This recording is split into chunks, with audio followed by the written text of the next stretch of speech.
นี่คือรูปปั้นพญานาคงูกินหางเลย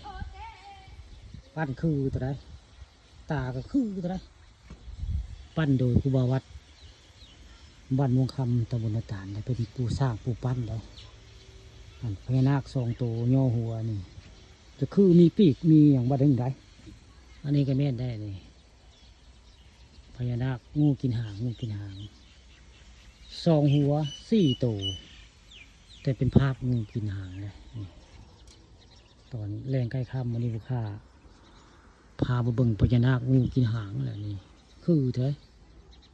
สร้างโดยแรงบันดาลใจของครูบาวัดเป็นผู้สร้างผู้เปล่งนะเพิ่นเป็นผู้สร้างรูปปั้นพญานาคอะไรนี่ขักได้นี่แหละแรงบันดาลใจของครูบาวัดวัดบ้านมวงคำตะวันตาลผู้ขาป่าทองคำผสมมาว่ามาจาเรื่องวัดวาอารามเรื่องคนปั้นรูปปั้นพญานาคปั้นขากปั้นคือครูบาวัดได้เป็นผู้ปั้นฤาษีคือเนื้อคู่ไก่ได้บ้านอ่างปั้นขากปั้นคือ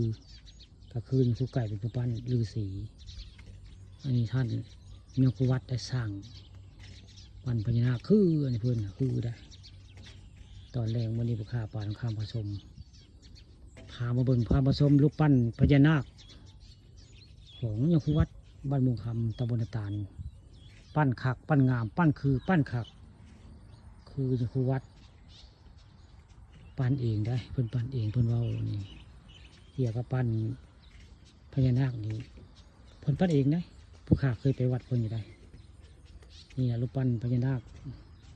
ของครูบาวัดเป็นผู้สร้างผู้เปล่งคือทีเดียวตอนค่ำวันนี้ผู้ข้าป่าตอนค่ำผสมเอาเรื่องจริงผ่านจอมาเบิ่งในวัดพระอารามของวัดบ้านมุงคำตำบลนาตาลละนี่รูปปั้นพญานาคคือเท่าไรมองนี่จะเป็นสระป่าเลยเป็นสระป่าวัดบ้านมุงคำตำบลนาตาลละมองนี่มันเป็นกุฏิได้กุฏิวัดวาอารามบนมองนี่เป็นสะพานได้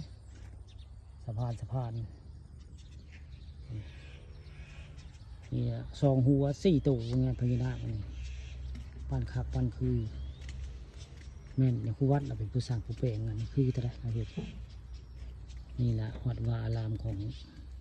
บ้านม่วงคำตะวันตาลมีรูปปั้นพญานาคขักคือตอนแรกกัจจคำในภูเขาพามาบึงรูปปั้นพญานาคบ้านมุงคำตำบลนาตาลละนี่แรงบันดาลใจของครูบาวัดสร้างแปลงเองได้นี่คือจะได้ผู้ขักเราเห็นนี่คือแล้วก็ขักได้นี่ละพญานาควัดบ้านมุงคำตำบลนาตาลขักคือพญานาคขักได้นี่พญานาควัดบ้านมุงคำตำบลนาตาลนั่นโตบักที่ใหญ่ไปน้อยได้สองโตเพียงเดียวนี่เราวัดพญานาครูปปั้นพญานาควัดบ้านมุงคำตำบลนาตาล